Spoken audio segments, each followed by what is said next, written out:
morning, everybody. You're watching the morning show here on Global. I'm Liza Fromer, and we're heading on down to the offices of Toronto Life to talk to their online editor, Andrew Wallace. How are you, buddy?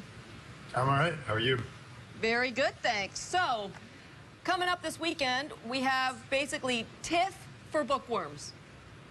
It's the big TIFF for international bookworms. author. Yes. You like that? Took me a second there.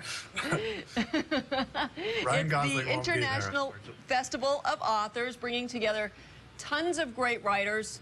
Who are you excited about? Who should we be watching for? Well, I think that the two big names and the coups for the International Festival of Authors this year are Junot Diaz and Michael Chabon. These are big name international authors, fiction writers.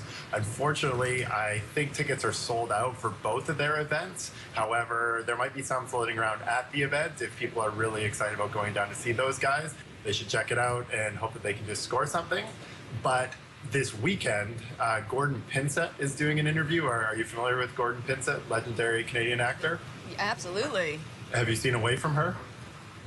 I have not seen Away from Her, the Sarah Polley film, but I've heard it's genius.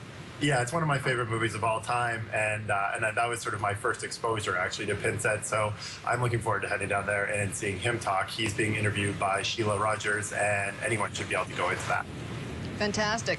Now, as we walk around the streets of Toronto this weekend, some people might be taken aback a little bit, with some people looking a little worse for wear, to put it lightly. Mm-hmm. Yeah, the Zombie Walk. It's this weekend. I believe it started in 2003, so they're coming up on their 10-year anniversary.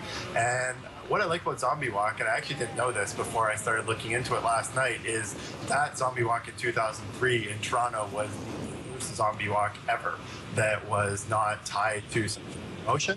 And it's the zombie walk that spawned all the zombie walks around the world. We're the originators? We are the originator. That is pretty awesome. Now, where I have seen this before, I live like sort of at Bathurst and St. Clair, and being unaware that it was going on that weekend, and suddenly you look and think, it's like 2 in the afternoon. You can't be on your way to a Halloween party. And then you see more. and so this is all around the downtown core?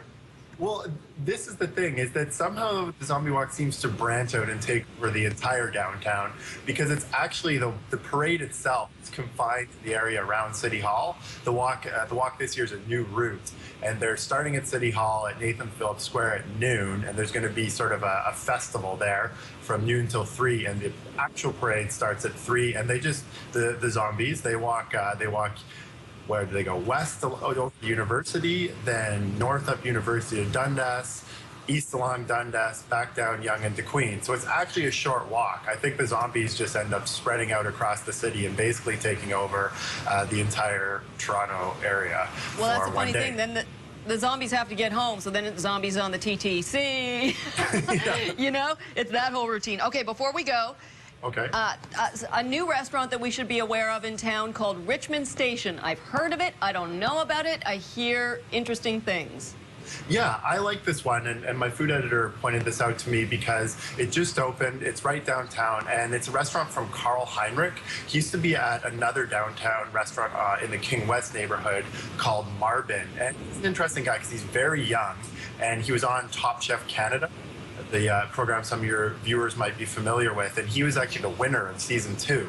So he got $100,000 for that, invested in Richmond Station, and brought over a guy who he worked with at Marvin by the name of Ryan Donovan, who's a peculiar commodity on the Toronto food scene in that he's a celebrity butcher, and he's actually the in-house butcher at Richmond Station. So there'll be a lot of farm-to-table style of food there, which should make it really interesting and a lot of fun, I think.